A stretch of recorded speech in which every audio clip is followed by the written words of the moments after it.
नमस्कार दोस्तों, मैं भारतेंदु मिश्र। आज आपसे बात कर रहा हूँ सुदामा पांडे धूमिल जी की। आज उनकी स्मृति आई क्योंकि उन्हें याद करने का दिन भी है। धूमिल को याद करते हुए छायावादी बिंब धर्मिता से हमारा मोह भंग होने लगता है। श्रमजीवी, मजदूर, किसान का पक्ष साफ अभिधा में धूमिल रखते चलते हैं। चाहे संसद से सड़क हो जो 1972 में आई, कल सुनना मुझे 1976 में, और सुदामा पांडे का प्रजातंत्र शीर्षक 1984 में उनकी किताब प्रकाशित हुई। तो ये उनकी काव्य कृतियाँ थीं। अब शायद धूमिल समग्र भी प्रकाशित हो रहा है, शायद आ गया है। बहरहाल उनकी जो खास कविताएं, पटकथा है, मोचीराम है, रोटी है और लोहे का स्वाद है, तो ये कविताएं उनको यशस्वी ही नहीं बनाती, बल्कि हम सबको संकट की स्थिति में संघर्ष करने की प्रेरणा देती है। तो इसलिए धूमिल उस जयज्वल्यमान प्रकाश स्तंभ की तरह लगते हैं हिंदी कविता में, जो लगातार हमें रोशनी देते हैं, हमें प्रेरणा देते हैं। संघर्ष में नाकाम होने के बाद भी हमें लगता है कि वो संसद से सड़क तक और सड़क से संसद तक एक गलियारा बनाते हैं हिंदी कवियों के लिए, अभिव्यक्ति के रूप में, मार्मिक चेतना से विचार करते हुए।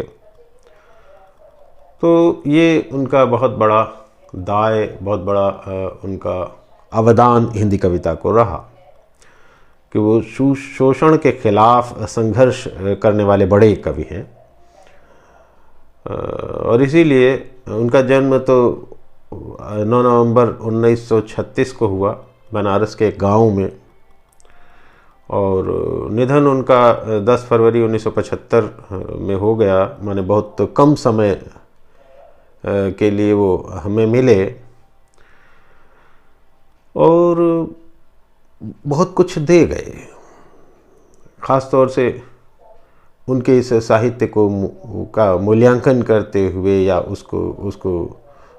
उसको सम्मानित करते हुए 1979 में साहित्य अकादमी सम्मान से उन्हें मरणोपरांत साहित्य अकादमी सम्मान से अलंकृत किया गया था। तो धूमिल लगातार संघर्ष के कवि हैं और संघर्ष में प्रेरणा देने वाले कवि हैं। लोहे का स्वाद शीर्षक जो उनकी बड़ी प्रसिद्ध कविता है, किस तरह से वो शब्दों को देखा जाए, किस तरह से चीज़ों को समझा जाए, बड़ी छोटी सी और बड़ी मार्मिक कविता है, मैं आपके सामने रख रहा हूँ। लोहे का स्वाद। शब्द किस तरह कविता बनते हैं इसे देखो, अक्षरों के बीच गिरे हुए आदमी को पढ़ो। क्या तुमने सुना कि यह लोहे की आवाज़ है या मिट्टी में गिरे हुए खून का रंग? लोहे का स्वाद लोहार से मत पूछो, घोड़े से पूछो जिसके मुंह में लगाम है। लोहे का स्वाद लोहार से मत पूछो, घोड़े से पूछो जिसके मुंह में लगाम है। तो ऐसे संघर्ष के बिंब और उन बिंबों से फूटती अभिव्यक्ति की प्रेरणा, जो हमें संघर्ष की प्रेरणा मिलती है, धूमिल इस विषय वस्तु के बड़े कवि हैं, संघर्ष के बड़े कवि हैं। तो अभिव्यक्ति के संकट और शोषण के खिलाफ एक बड़ी मार्मिक कविताएं उनकी हैं। तो आइए सुनते हैं संज्ञा आज़ाद से धूमिल की कुछ अन्य कविताएं। दोस्तों नमस्कार। मैं संज्ञा आज़ाद ध्रुमिल जी की प्रसिद्ध कविता मोचीराम पढ़ रही हूँ। मोचीराम। रापी से उठी हुई आँखों ने मुझे क्षण भर टटोला और फिर जैसे पतियाए हुए स्वर में वह हंसते हुए बोला, बाबूजी सच कहूँ, मेरी निगाह में ना कोई छोटा है ना कोई बड़ा है। मेरे लिए हर आदमी एक जोड़ी जूता है जो मेरे सामने मरम्मत के लिए खड़ा है। और असल बात तो यह है कि वह चाहे जो है, जैसा है, जहाँ कहीं है, आजकल कोई आदमी जूते की नाप से बाहर नहीं है। फिर भी मुझे ख्याल रहता है कि पेशेवर हाथों और फटे जूतों के बीच कहीं ना कहीं एक आदमी है जिस पर टाके पड़ते हैं, जो जूते से झांकती हुई उंगली की चोट छाती पर हथौड़े की तरह सहता है। यहाँ तरह तरह के जूते आते हैं और आदमी की अलग अलग नवैयत बतलाते हैं। सबकी अपनी अपनी शक्ल है, अपनी अपनी शैली है। मसलन एक जूता है। जूता क्या है? चकत्तियों की थैली है। इसे एक आदमी पहनता है जिसे चेचक ने चुग लिया है। उस पर उम्मीद को तरह देती हुई हंसी है, जैसे टेलीफोन के खंबे पर कोई पतंग फंसी है और खड़खड़ा रही है, बाबूजी इस पर पैसा क्यों फेंकते हो? मैं कहना चाहता हूँ, मगर मेरी आवाज़ लड़खड़ा रही है।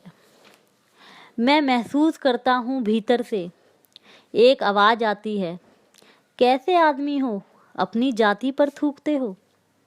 आप यकीन करें, उस समय मैं चकत्तियों की जगह आंखें ताकता हूँ और पेशे में पड़े हुए आदमी को बड़ी मुश्किल से निभाता हूँ। एक जूता और है जिसे पैर को नांद कर एक आदमी निकलता है सैर को। ना वह अक्लमंद है, ना वक्त का पाबंद है। उसकी आंखों में लालच है, हाथों में घड़ी है। उसे जाना कहीं नहीं है, मगर चेहरे पर बड़ी हड़बड़ी है। वो कोई बनिया है या बिसाती है, मगर रौब ऐसा कि हिटलर का नाती है। इसे बांधो, उसे काटो, हिया ठोको, वहाँ पीटो, घिसा दो, ऐशा चमकाओ, जूते को ऐना बनाओ। उफ, बड़ी गर्मी है। रुमाल से हवा करता है, मौसम के नाम पर बिसुरता है। सड़क पर आतियों जातियों को बानर की तरह घुरता है। गरज ये है कि घंटे भर खटवाता है, मगर नामा देते वक्त साफ नट जाता है। शरीफों को लूटते हो, वह घुर्राता है और कुछ सिक्के फेंक कर आगे बढ़ जाता है। अचानक चिहिक कर सड़क से उछलता है और पटरी पर चढ़ जाता है। चोट जब पेशे पर पड़ती है तो कहीं ना कहीं एक चोर कील दबी रह जाती है, जो मौका पाकर उभरती है और उंगली में गड़ती है। मगर इसका मतलब ये नहीं है कि मुझे कोई गलतफहमी है। मुझे हर वक्त ये ख्याल रहता है कि जूते और पेशे के बीच कहीं ना कहीं एक अदद आदमी है जिस पर टाके पड़ते हैं, जो जूते से झांकती हुई उंगली की चोट छाती पर हथौड़ों की तरह सहता है। और बाबूजी, असल बात तो यह है कि जिंदा रहने के पीछे अगर सही तर्क नहीं है तो राम नामी बेचकर या रंडियों की दलाली करके रोजी कमाने में कोई फर्क नहीं है। और यही वह जगह है जहां हर आदमी पेशे से छूटकर भीड़ का तमकता हुआ हिस्सा बन जाता है। सभी लोगों की तरह भाषा उसे काटती है, मौसम सताता है। अब आप इस बसंत को ही लो। यह दिन को तात की तरह तानता है। पेड़ों पर लाल लाल पत्तों के हजारों सुख तले धूप में सींचने के लिए लटकाता है। सच कहता हूँ, उस समय रापी की मूठ को हाथ में संभालना मुश्किल हो जाता है। आँख कहीं जाती है, हाथ कहीं जाता है। मन किसी झुंझुलाए हुए बच्चे सा काम पर आने से बार बार इनकार करता है। लगता है कि चमड़े की शराफत के पीछे कोई जंगल है जो आदमी पर पेड़ से वार करता है। और यह चौंकने की नहीं, सोचने की बात है। मगर जो जिंदगी को किताब से नापता है, जो असलियत और अनुभव के बीच खून के किसी कमजात मौके पर कायर है, वो बड़ी आसानी से कह सकता है कि यार तू मोची नहीं शायर है, असल में वह एक दिलचस्प गलतफहमी का शिकार है। जो वह सोचता है कि पेशा एक जाति है और भाषा पर आदमी का नहीं, किसी जाति का अधिकार है। जबकि असलियत यह है कि आग सबको जलाती है, सच्चाई सबसे होकर गुजरती है। कुछ है जिन्हें शब्द मिल चुके हैं, कुछ है जो अक्षरों के आगे अंधे हैं। वे हर अन्याय को चुपचाप सहते हैं और पेट की आग से डरते हैं। जबकि मैं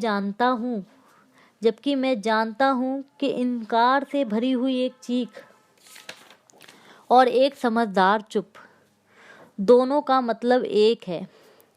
भविष्य गढ़ने में चुप और चीख अपनी अपनी जगह एक ही किस्म से अपना अपना फर्ज अदा करते हैं। तो चलिए ध्रुमिल जी की दूसरी कविता, जिसका शीर्षक है रोटी और संसद। एक आदमी रोटी बेलता है, एक आदमी रोटी खाता है, एक तीसरा आदमी भी है जो ना रोटी बेलता है ना रोटी खाता है। वह सिर्फ रोटी से खेलता है। मैं पूछता हूँ, ये तीसरा आदमी कौन है? मेरे देश की संसद मौन है। धन्यवाद।